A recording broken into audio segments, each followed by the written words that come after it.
पूरे कल्चरल और धार्मिक कार्य की मोबिलाइजेशन कौन करता है? विश्व हिंदू परिषद है। विश्व हिंदू परिषद पता है नाम? अभी जो चंदा चोरी हुआ है चंपक राय, 3 लोग हैं पूरे विश्व हिंदू परिषद के हैं, और वही बोल रहे हैं कि विश्व हिंदू परिषद आरएसएस का विचार परिवार है। RSS is the most unpatriotic, most anti national संगठन in the history of India. मैं प्रूव करता हूं कि सावरकर ने बाबा साहेब अम्बेडकर को हराया करके। उनके हिसाब से गॉडसे देशभक्त है। अगर गॉडसे देशभक्त है तो गांधी जी क्या हुआ? गांधी जी कौन हुए फिर? देशद्रोही।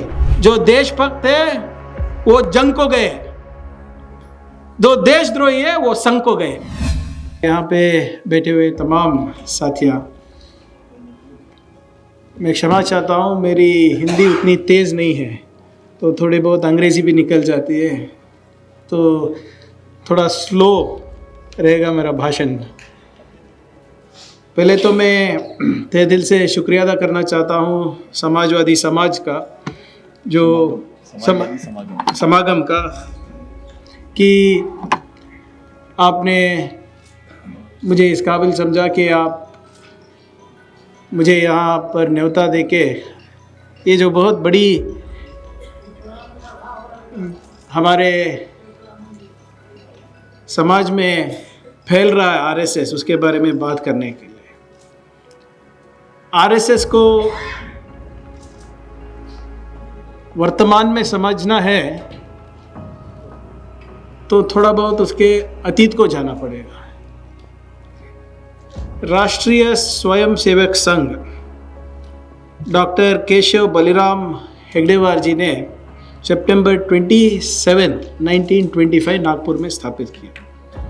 नाम तो है राष्ट्रीय स्वयंसेवक संघ, पर देश के लिए अभी तक 100 साल हो गए कुछ भी नहीं किया उसने। आवाम को लगती है कि वो सबसे बड़े देशभक्त संगठन है, और वो देशभक्ति के सर्टिफिकेट देते फिरता है। जैसे आपने डॉक्टर साहब ने बताया, चंद मीडिया है, तुम देशभक्त हो, तुम देशद्रोही हो। चंद संगठन है कि वो देशभक्ति का सर्टिफिकेट देते फिरते हैं। 100% ಶುದ್ಧ ಶ್ರೀಗಂಧ ಎಣ್ಣೆಯಿಂದ ತಯಾರಾಗಿದೆ. ಅಸಲಿ ಉತ್ತಮಿಕೆಯನ್ನು ಹೊಂದಿದೆ. ಮೈಸೂರ್ ಸ್ಯಾಂಡಲ್ ಸೋಪ್, ನನ್ನ royal beauty ritual. RSS is the most unpatriotic, most anti-national संगठन in the history of India. और अगर वो इस तरह फैल रहा है, तो इस तरह बढ़ रहा है, इस तरह मजबूत हो रहा है, तो हमारी ही गलती है। क्योंकि हमने सोचा डेमोक्रेसी है, संविधान है, सबका मौका है, सबको मौका देना चाहिए करके, बट ये हमारी गलती हो गई। अगर आरएसएस को आप समझना चाहते हैं तो कृपया उनके मैगजीन ऑर्गेनाइजर पढ़िए। इधर उधर पढ़ने की ज़रूरत नहीं, वो खुद उनके हाथ का लिखा हुआ मैगजीन ऑर्गेनाइजर है, वो पढ़िए। उनके नेताओं के आर्टिकल्स पढ़िए जो उन्होंने लिखा है, उनके आत्मकथा पढ़िए जो उन्होंने लिखा है। You don't have to go anywhere. जो उन्होंने लिखा है जब आप पढ़ेंगे तो उनकी आलोचना आपको समझ में आएगी, उनका क्या सिद्धांत है वो समझ में आएगा। मैं उनके इतिहास पे ज़्यादा मैं बात नहीं करूँगा, सिर्फ एक कुछ चीज़ें बताऊँगा जो शायद आपके जहन में हो, पर ये बहुत इम्पोर्टेंट है, क्योंकि पहले उनका इमेज जो है, वो देशभक्त है, वो तोड़ना ज़रूरी है, क्योंकि वो है नहीं। और जो भी मैं बता रहा हूँ वो सब डॉक्यूमेंटेड है आरएसएस के आर्काइव में, आरएसएस के ऑफिस में मिलेगा इसको। पहला उदाहरण, ये राष्ट्रीय स्वयंसेवक जो है, हमारे स्वतंत्र आंदोलन में उनका कोई पात्र नहीं था, ना क्विट इंडिया मूवमेंट में, ना डांडी मार्च में, ना सिविल डिसोबीडियंस मूवमेंट में। इनफैक्ट उनके नेता जो थे एसपी मुखर्जी, उन्होंने एक खत लिखा sir John Herbert, who was then the governor of Bengal, उनको लिखा है, डिटेल्ड लिखा है लेटर कि क्विट इंडिया मूवमेंट यानी कि भारत छोड़ो आंदोलन को कैसे तबाह किया जा सकता है, how to destroy quit India movement completely करके उन्होंने लेटर लिखा है। जब 1929 में लाहौर कांग्रेस सेशन में पूरी दुनिया, पूरा हिंदुस्तान ने एक आवाज में बोला कि हम तिरंगा 26 जनवरी 1930 को हम अनफोल्ड करेंगे, हम लहराएंगे, तो सब लोग मान गए थे सिवाय एक ही संगठन के। कौन सा संगठन? आरएसएस।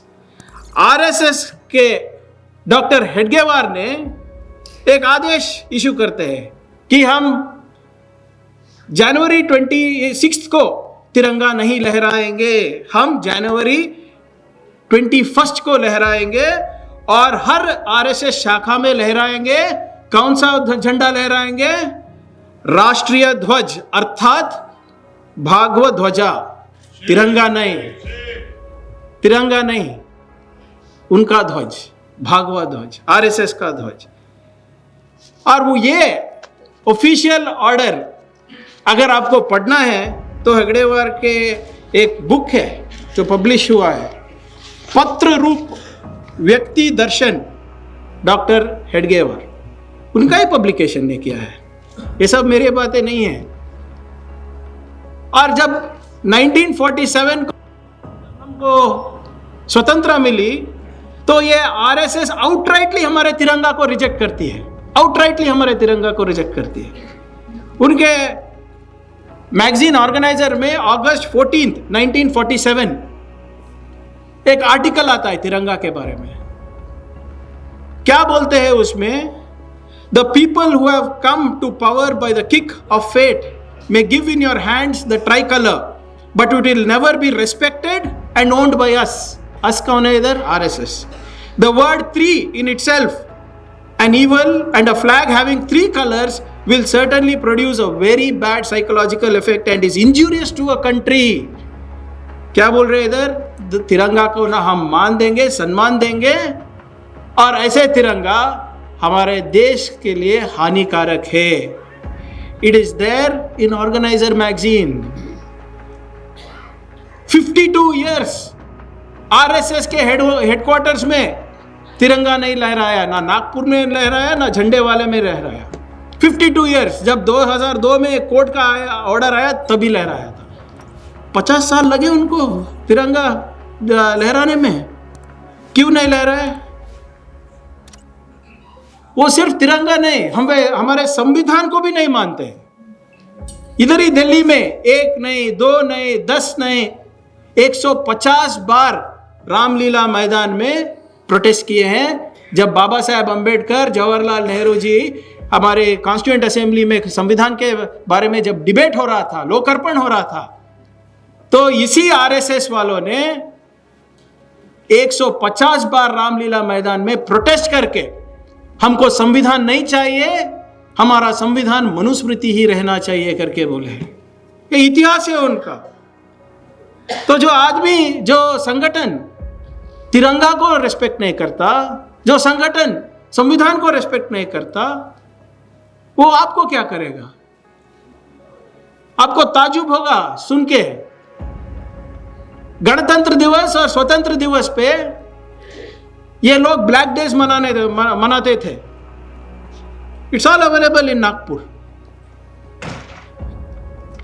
ये ना ही संविधान को रेस्पेक्ट किए, ना ही तिरंगा को रेस्पेक्ट दिए, ना ही जो लोग तिरंगा के लिए शहीद हुए उसको भी उन्होंने मान सम्मान नहीं दिया।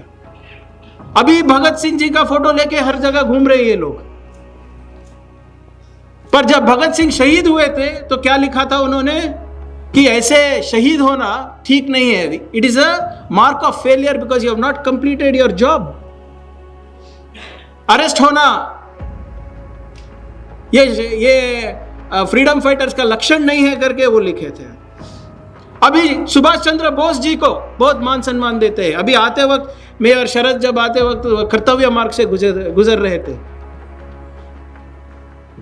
नेताजी सुभाष चंद्र बोस का सैल्यूट का पोज आईएनए यूनिफॉर्म के साथ लगाए रखे हैं उधर कर्तव्य पथ पर कि उधर ही दिल्ली के उधर मार्ग पे।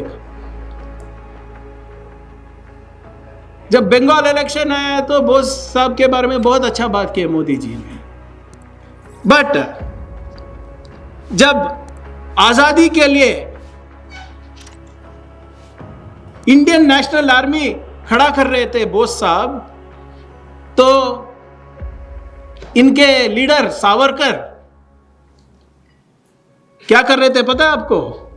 पूरा हिंदुओं को ब्रिटिश आर्मी ज्वाइन कर रहे थे। वहां सुभाष चंद्र बोस जी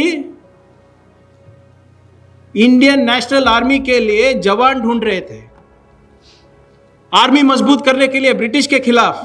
और यहां पे सावरकर ब्रिटिश आर्मी ज्वाइन होने के लिए चिट्ठी लिख रहे थे सब हिंदुओं को। ये इतिहास है उनका।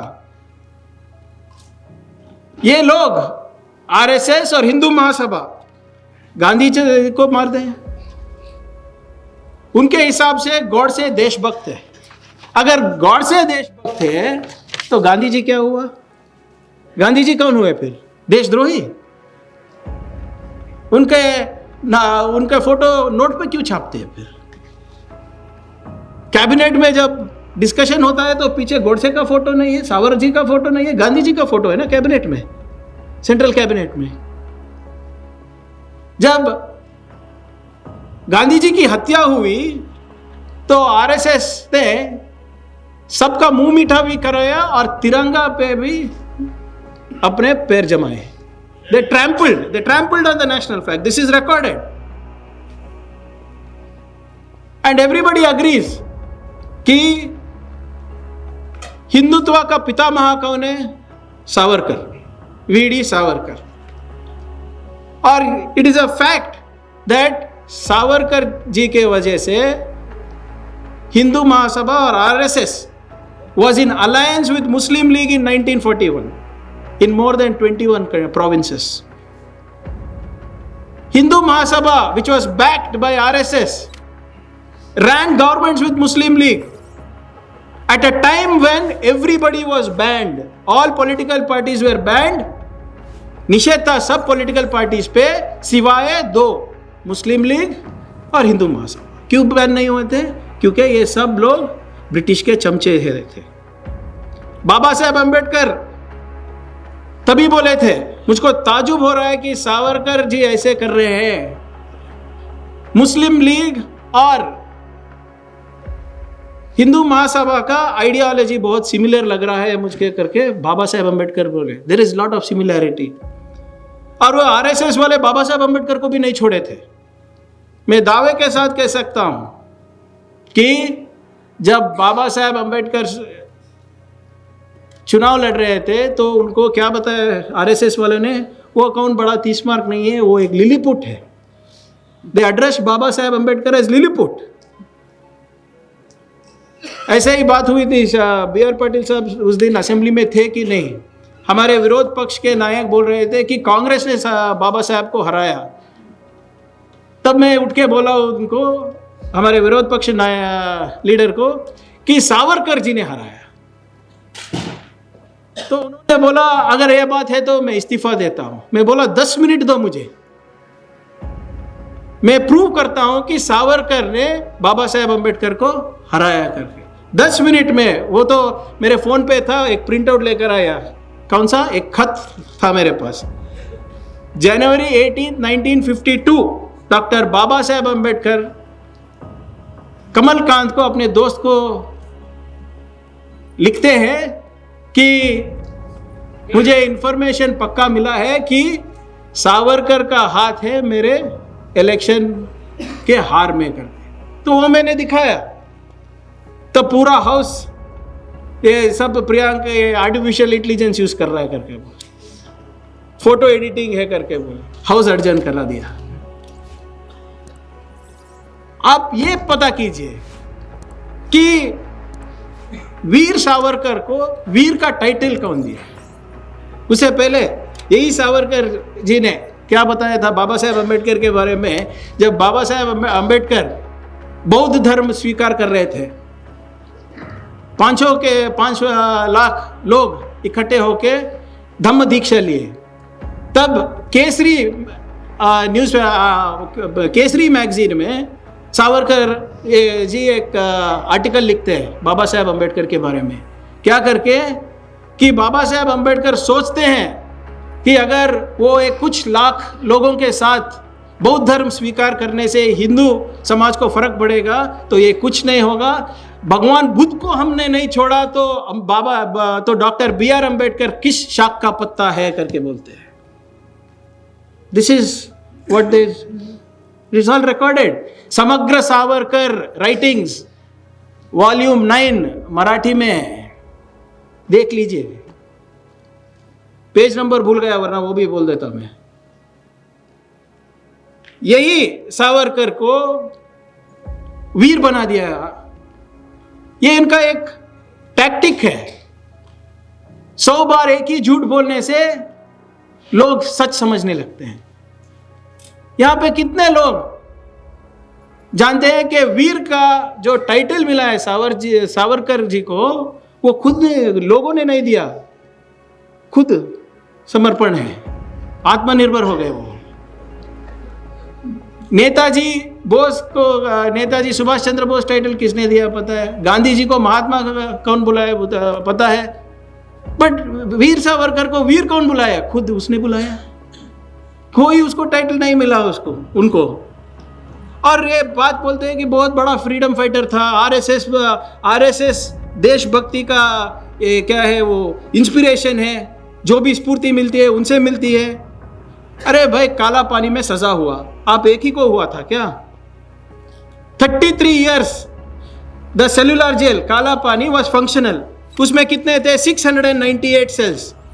698 सेल्स में 33 years में 80,000 प्रिजनर्स वेर देयर।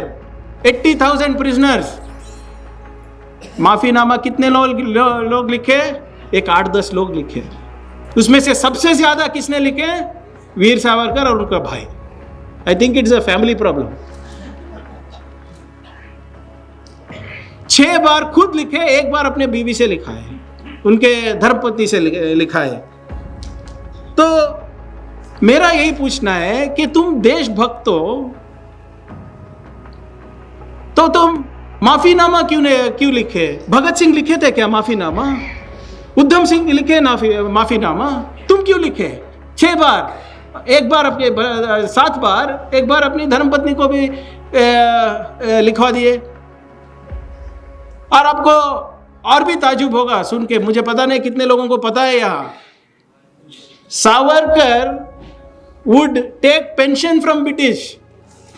पेंशन मिलता था 60 रुपए उनको, फ्रॉम August 1, 1929 टिल 1947। 60 रुपए पेंशन मिलता था। एक बार क्या करते हैं सावरकर जी, लेटर लिखते हैं डीसी को, डिस्ट्रिक्ट कलेक्टर को, कि मुझे पेंशन इंक्रीज करो। डीसी वापस चिट्ठी लगता है सावरकर जी को कि भाई आपका तो 60 रुपीज है, मेरा पगार 53 है, तो जो मिल रहा है उसी से रहो। ये सब डॉक्यूमेंट्स अवेलेबल है। अभी पहले जब भी बात कर रहे तो इंडिया पाकिस्तान की बात आती है, जब भी कोई बहस हो तो पाकिस्तान आ जाता है। ये 2 nation theory was first proposed by whom? It was proposed by Veer Savarkar. Hindu Mahasabha essentials of Hindutva करके सावरकर जी ने एक बुक लिखा है, उसमें साफ साफ 2 नेशन थियरी का जिक्र किया गया है। और हिंदू महासभा ने 1937 में ये रेजोल्यूशन पास किया, 3 साल पहले। किससे पहले? मुस्लिम लीग से पहले, जिन्ना जी से पहले इन्होंने रेजोल्यूशन पास किया। उसको लेके मुस्लिम लीग ने बोला कि हाँ भाई ये ठीक रेजोल्यूशन है, हमारा बंटवारा होने दीजिए करके। This is there history. Savarkar is considered the father of Hindutva. अभी तो यूपी में, मध्य प्रदेश में, पूरे हिंदुस्तान में गौ माता की चर्चा होती है। गौ रक्षक पैदा हो गए, काम वाम तो कुछ करते नहीं है। स्किल इंडिया, डिजिटल इंडिया करके बोलते हैं, पर किसी को काम नहीं है, तो सब लोग गौ रक्षक बन जाते हैं, धर्म रक्षक बन जाते हैं। सावरकर जी ने बहुत क्लियरली बताया था कि गौ हमारी माता नहीं हो सकती है। उन्होंने बोला, if a cow is a mother to anyone, it is the bullocks, not of Hindus. If Hindutva is to sustain itself on cow's legs, it will come crashing down at the slightest hint of crisis. वो बोलते हैं कि अगर गाय को हम हिंदुत्व का icon बनाएंगे, mascot बनाएंगे, तो नहीं चलेगा। हमारा सिंबल जो है हिंदुत्व का, उग्र नरसिम्हा रहना चाहिए। Narasimha should be the symbol, not the cow करके सावरकर जी ने बताया था। बहुत क्लियरली बोला था कि the entire Hindu nation cannot become docile like the cow. This is a fact. ये उनकी लेखना है, मेरी नहीं। बहुत से ऐसे घटना है जिससे साफ पता चलता है कि आरएसएस कंप्लीटली देशद्रोह का काम कर रहे थे। आपको पता नहीं है कि उन्होंने नेपाल के राजा को भी हिंदुस्तान का राजा बनाने की कोशिश की है। इट्स अ फैक्ट, उनके खुद के एसेंशियल राइटिंग्स में है। तो ये क्यों बोल रहा था? क्योंकि जो देशभक्ति के नाम पे आज हमारे युवाओं को भटका रहा है, जो राजनीति कर रहा है, वो असल में सबसे बड़े देशद्रोही है। और ये मैं नहीं कह रहा हूँ, ये प्रियंक खड़गे नहीं कह रहा है, ये बी आर पाटिल जी नहीं कह रहे हैं, ये खुद उनके मैगजीन में है, खुद उनके किताबों में है। मेरा सिर्फ इतना है, वर्तमान में आरएसएस सबके बारे में अपनी राय देता है, अपने विदेशी नीति पे देता है, अपनी आर्थिक व्यवस्था पे देता है, घर कैसा चलाना वो भी दिया कल, हमारा घर कैसा चलना वो भी देते हैं। पाकिस्तान के साथ हम बातचीत जारी रखना है करके हमको एडवाइस देते हैं। ये अपना देश कैसा चलाना बताते हैं और बोलते हैं कि हम पॉलिटिकल नहीं हैं, पॉलिटिकल नहीं है करके बोलते हैं। अब उनके कॉन्स्टिट्यूशन में, आरएसएस ने कॉन्स्टिट्यूशन दिया था जब सेकेंड टाइम बैन हुए थे, तो इंदिरा गांधी जी को तो उससे पहले शायद एक कॉन्स्टिट्यूशन आरएसएस का संविधान दिया था। उनके संविधान में लिखा है, the Sangh as such has no politics and is devoted to purely cultural work. No politics and is devoted to purely cultural work. तो देश का प्रधानमंत्री क्यों वो चूज कर रहे हैं? बीजेपी, भाजपा का राष्ट्रीय नेता क्यों वो चूज कर रहे हैं? जब भी कोई आपत्ति आती है तो नरेंद्र मोदी जी क्यों नागपुर भागते हैं? They are saying they are not into politics, but फिर भी मोहन भागवत जी का स्टेटमेंट है कि बीजेपी को अच्छे दिन आए हैं। अभी हाल ही में दिया, 1 महीने में, हमारी वजह से, आरएसएस की वजह से भाजपा को अच्छे दिन आए हैं।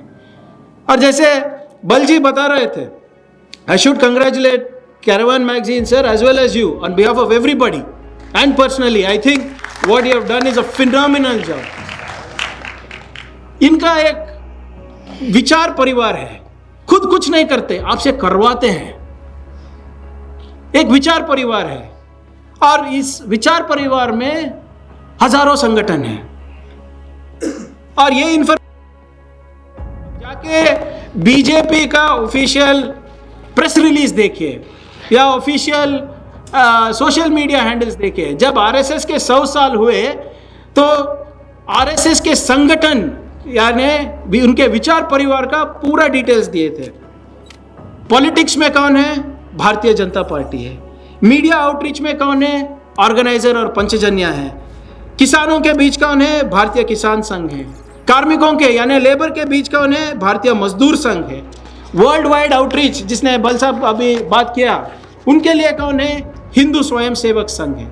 ये पूरे कल्चरल और धार्मिक कार्य की मोबिलाइजेशन कौन करता है? विश्व हिंदू परिषद है।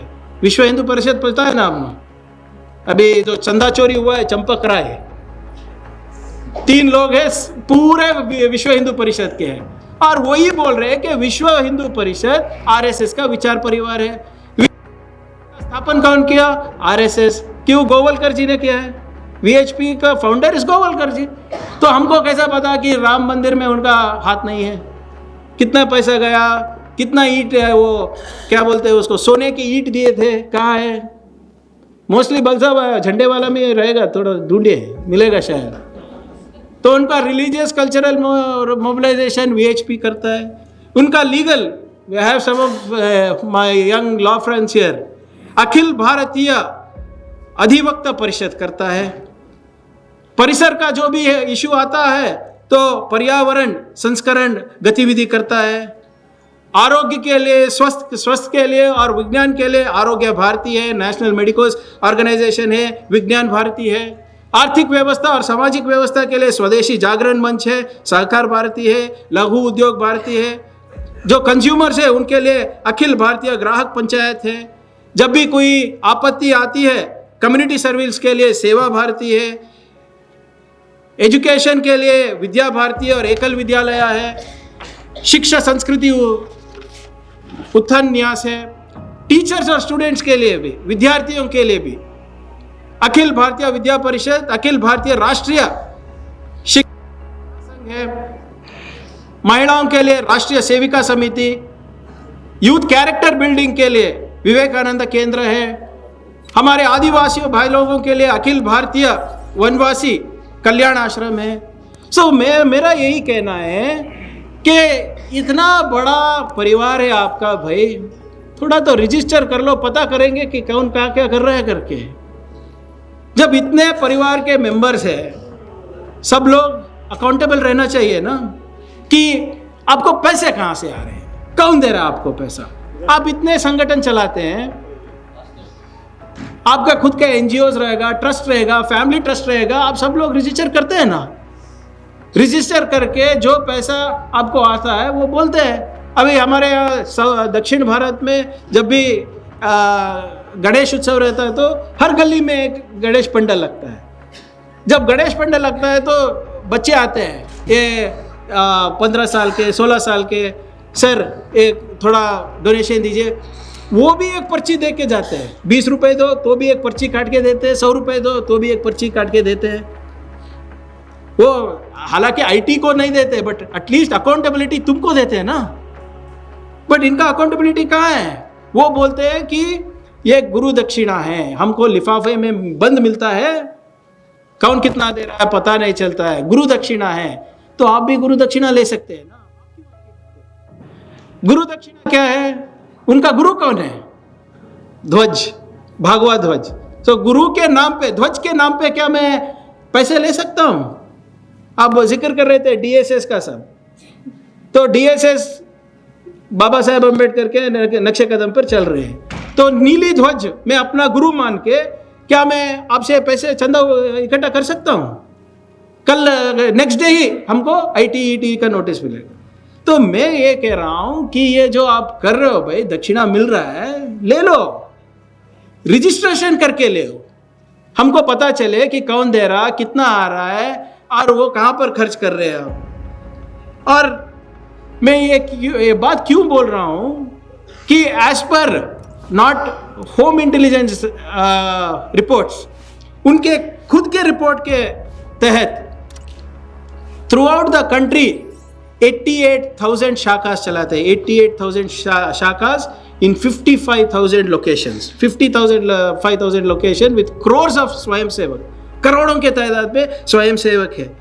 तो एक सरकार की जिम्मेदारी नहीं बनती है कि अगर आप 90,000 शाखाएं चला रहे तो कहाँ चला रहे, कौन इसके मेंबर्स है, पैसे कहाँ आ रहे हैं इसके लिए। और ये मेरा रिपोर्ट नहीं है, according to the annual report of 2025-26 released by Akhil Bharatiya Pratinidhi Sabha. Akhil Bharatiya Pratinidhi Sabha, it's the highest decision making body of RSS. उनके बिना कोई कुछ नहीं कर सकता। वो क्या बोलते हैं, उनके रिपोर्ट के तहत कर्नाटका में 4127 डेली शाखास चलते हैं, 4127, 1389 वीकली मिलन्स होते हैं एंड 60 मंडली मंथली बैठते हैं। और वही बताते हैं कि हमने पिछले साल 2195 समाजोत्सव किए हैं, जिनमें करीब 20 लाख लोग जमा हुए हैं कर्नाटका में। हमने करीब 600 पथ संचलन यानी कि मार्चेस किया है कर्नाटका में, जिनमें close to 2.21 lakh people with uniform, जो समवस्त्र बोलते हैं, गणवेश बोलते हैं, उसको लगा के लाठी, उसको पहन के लाठी लेके उन्होंने मार्च किया है ऑलमोस्ट 600। तो इतना वास्ट डिसिप्लिन्ड वे में मोबिलाइजेशन हो रहा है। 20 लाख लोग अगर जमा हो रहे हैं मेरे राज्य में, और होम डिपार्टमेंट उनको सुरक्षा दे रही है, रक्षा दे रही है, उनके जब मार्च पास कर रहे हैं, मार्च रूट में बंदोबस्त हम कर रहे हैं, तो मैं होम मिनिस्टर पूछा उनको, भाई मैं ये सब कर रहा हूं, तुम लोग हो कौन, वो तो बता दो मुझे। उनका लेटर लिखने का अंदाज आप देखिए, उनको लगता है कि सरकार उनका नौकर है। मेरे खुद के कॉन्स्टिट्यूएंसी में आके बोले कि भाई हम रूट मार्च कर रहे हैं, point A to point B इस दिन कर रहे हैं, और इसके लिए आप बंदो, ये आपके इंफॉर्मेशन के लिए है madam, not permission, this is for your information. तो मैंने देखा, अरे ये तो ठीक बात नहीं है, हम आपके घर के नौकर नहीं है सरकार।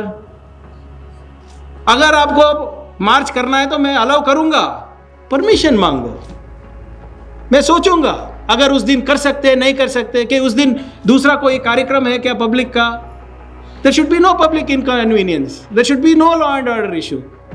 तो आरएसएस बोले हम परमिशन नहीं मानेंगे, कोर्ट को गए। तो चलो, मैंने अभी इनके पास सावरकर है, हमारे पास अंबेडकर है,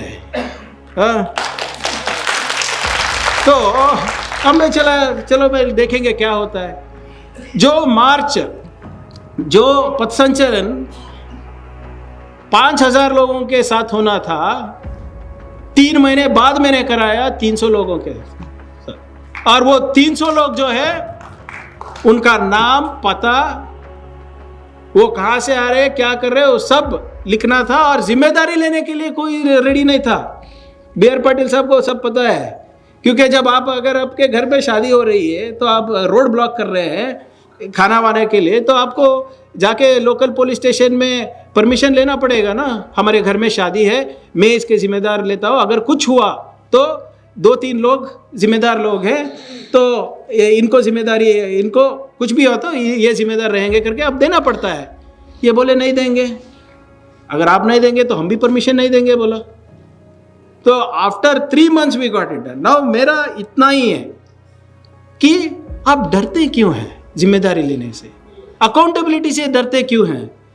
मोहन भागवत जी बोलते हैं कि हमको ये सब नहीं चाहिए, हम रजिस्ट्रेशन नहीं है, हमारा शाखा, वो खुद बोले हैं, ये मेरे अल्फाज नहीं हैं, उन्होंने एक संदर्शन में बोला है, उन्होंने एक इंटरव्यू में बोला है कि हर एक शाखा is a local economic unit, and government को हम अकाउंट्स नहीं देते, पर हमारी जिम्मेदारी है, हम बहुत उत्तम नागरिक हैं, हम देशभक्त हैं, तो इसीलिए बहुत प्रोफेशनली हम अपना ऑडिट करते हैं, और सरकार जब मांगेगी तो हम देंगे। तो मैंने मांगा, अभी नहीं दे रहे हैं। तो वो खुद बोल रहे हैं कि एक शाखा एक लोकल इकोनॉमिक यूनिट है। जिस देश में एक सफाई कर्मचारी को भी अगर कुछ सरकार से सहूलत मिलना चाहिए या तो कुछ करना है, किसी के घर में काम करना चाहिए, तो रजिस्टर होना पड़ता है, बट आरएसएस को रजिस्ट्रेशन नहीं होना पड़ता है, वो क्यों नहीं। अभी डॉक्टर साहब ने बोला कि लाल किले में खड़े होकर प्रधानमंत्री ने बोला कि आरएसएस विश्व का सबसे बड़ा एनजीओ है। अगर विश्व का सबसे बड़ा एनजीओ है तो दर्पण डायरेक्टरी में क्यों रजिस्टर नहीं है? अगर आप एनजीओ चला रहे हैं तो दर्पण डायरेक्टरी में आप रजिस्टर करना चाहिए गवर्नमेंट ऑफ इंडिया पे। एफसीआर रजिस्ट्रेशन करना चाहिए, जैसे बाल साहब ने बताया। उनका क्यों नहीं किया है? उनका ग्लोबल नेटवर्क, उनका विश्व का नेटवर्क बहुत स्ट्रांग है। 2502 इन इंडिया अक्रॉस 38 कंट्रीज। जो बाल साहब बोल रहे थे ना, कैरावन मैगजीन ने इन्वेस्टिगेशन किया, अक्रॉस 38 कंट्रीज 2502 संघ एफिलिएटेड ऑर्गेनाइजेशंस है। झंडेवाला में उनके ऑफिस के बाहर 150 करोड़ का बिल्डिंग है। 150 करोड़ 5 स्टार होटल की तरह दिखता है। कहाँ से आए भाई पैसे? और सुनने में आया है उसके उनके साइट के बगल में पार्किंग नहीं था। पार्किंग वो पार्किंग के जगह में, वो साइट में एक बहुत पुराना 1000 साल की 600 साल का मंदिर था। मंदिर भी तोड़ दिया, पार्किंग बना दिया, एक केस लेने को तैयार नहीं। अभी मुगलों को भी जरूरत नहीं, ये खुद कर रहे हैं। उनके ऑफिस के ठीक बगल में आपको आश्चर्य होगा कि यही आरएसएस जो झोला पहन के, खाकी पैंट पहन के घूमता रहता है, अमेरिका में स्क्वायर पैटर्न बॉक्स करके एक लॉबी फर्म को हायर किया एट द कॉस्ट ऑफ $330,000। और आपको सुन के और हैरानी होगी, ये स्क्वायर पैटर्न बॉक्स जो लॉबी कर रहा है आरएसएस के लिए अमेरिका गवर्नमेंट के साथ, वो पाकिस्तान के लिए भी लॉबी कर रहा है। तो आप ही बोलिए भाई, जो अमेरिका में जाके लॉबी कर रहा है, पाकिस्तान के लॉबीज के साथ जब लॉबी कर रहा है, तो उनका परिचय आवाम को होनी चाहिए कि नहीं होनी चाहिए? मोहन भागवत जी बोलते हैं कि no need of registration, we are a body of individuals. हमारे बेंगलोर में बहुत पुराना एक क्लब है, बैंगलोर क्लब करके। Prashant Bhushan sahab, you have seen it I guess. Even that is a body of individuals. उन्होंने भी केस लगाया था कि प्रिंसिपल ऑफ म्यूचुअलिटी पे, उनका नहीं चला। अभी भी बोल रहे हैं कि मोहन भागवत जी हमको रजिस्ट्रेशन नहीं करना पड़ेगा, वो तो कोई और पिछले 30 साल पुराना केस है। वो जो अभी जो न्यू आईटी लॉज के तहत है, सबको रजिस्ट्रेशन करना पड़ता है। सरकार के ओएनजीसी कॉरपोरेशन से उनको 600 करोड़ मिले, शायद 600 करोड़ मिले उनको। 600 so close to 700 crores, 700 crore सरकार ने उनको दिया है। तो मैं यही कहना चाहता हूं कि जब इतना बड़ा इकोनॉमिक एक्टिविटीज कर रहे हैं संगठित रूप से, तो रजिस्ट्रेशन तो बनता ही उनको। जिस राष्ट्र में, जिस देश में हम लोग भगवान राम का हिसाब मांग रहे हैं, जो राम के नाम पे पॉलिटिक्स कर रहे हैं, राजनीति कर रहे हैं, उनका हिसाब क्यों नहीं मांग सकते हम? सच में मोदी जी का सपना साकार हो गया। भारत वाकई आत्मनिर्भर बन गया। पहले मंदिर हम बनाते थे, बाहर के लोग अफगानिस्तान से या कहीं और से आके हम मंदिर लूटते थे। अभी आरएसएस ही लूट रहे हैं इधर। सो आत्मनिर्भर भारत इधर ही हो गया इनका। मंदिर भी खुद बनाओ, लूटो भी आप ही। तो ऐसे संगठन को, जैसे मैंने बताया चंपक राय फ्रॉम चंदा चोरी episode, shouldn't we know who they are, why they are, where they are getting their money from? एक आंदोलन बता दीजिए जहां पे आरएसएस आवाम के साथ खड़ा हो। अभी परसों इतना बड़ा आंदोलन चला जंतर मंतर में, क्या एक आरएसएस वाला भी बात किया उसके बारे में? उनको विद्या, बच्चों को विद्या नहीं दिए तो जाके आरएसएस शाखा में पढ़ेंगे ना, इसीलिए उनको इंटरेस्ट नहीं था। बताइए, एक आंदोलन बताइए। इधर 2 साल पहले किसान आंदोलन हुआ था, इधर ही दिल्ली के बाहर, तब आवाज उठाई उन्होंने। एक ऐसा आंदोलन बता दीजिए जिसने आरएसएस इशू उठाया है, लॉजिकल एंड को लेकर जाया। सिर्फ ज्ञान बांटते फिरते हैं। खुद तो कुछ करते नहीं हैं। और इस सिद्धांत में इतना चैन और सुकून है, और इस सिद्धांत इतना अच्छा है, तो बीजेपी के परिवार वो लोग क्यों नहीं है इसमें? बीजेपी के नेता के बेटे आरएसएस में क्यों नहीं है भाई? एक ऐसा तस्वीर दिखा दीजिए जो हमारे यूनियन कैबिनेट में मंत्री है, उनका बेटा गणवेश पहन के लाठी लेके पथ संचलन कर रहा है, मार्च कर रहा है। Show me one who is a complete स्वयं सेवक। एक भी बीजेपी का नेता नहीं है, ना दिल्ली में है ना कन्याकुमारी में है। ये सब गरीबों के बच्चों के लिए है। ये धर्म रक्षण, गौ रक्षण, कितने बीजेपी के परिवार वाले गौशाला पालते हैं, गौशाला में है। कितने बीजेपी के बेटे रोज उठ के गौमूत्र पीते हैं। कितने गौ रक्षक है, कितने धर्म रक्षक है बताइए? हार्ली डेविडसन चलाते हैं, वो कौन सा तो एलवी का बेल्ट शूज पहनते हैं, और गरीब के बच्चों को धर्म का पाठ पढ़ाते हैं, गौ रक्षक बना देते हैं। इनके बेटे नहीं है, कोई भी शाखा में नहीं जाता है, बट भाषण तो आरएसएस के जैसे शाखा में ही पैदा हुए देते हैं। इसलिए मैं इतना ही बोल रहा हूं कि अगर मेरे राज्य में, क्योंकि मैं गृह मंत्री तो अभी सिर्फ कर्नाटका का हूं, हिंदुस्तान में इनको तो ये करना है तो अगली बार कांग्रेस आना है, तब सिफारिश कीजिए तब करेंगे। अगर कर्नाटका में इनको चैन से अपना काम करना चाहिए, तो बाबा साहेब अंबेडकर के संविधान के तहत, कर्नाटका के कानून के तहत उनको रजिस्टर करना पड़ेगा। आज या कल होगा। 4 अभी 5 अभी तो सिर्फ 5 वीक हो गए, 5 वीक्स अब,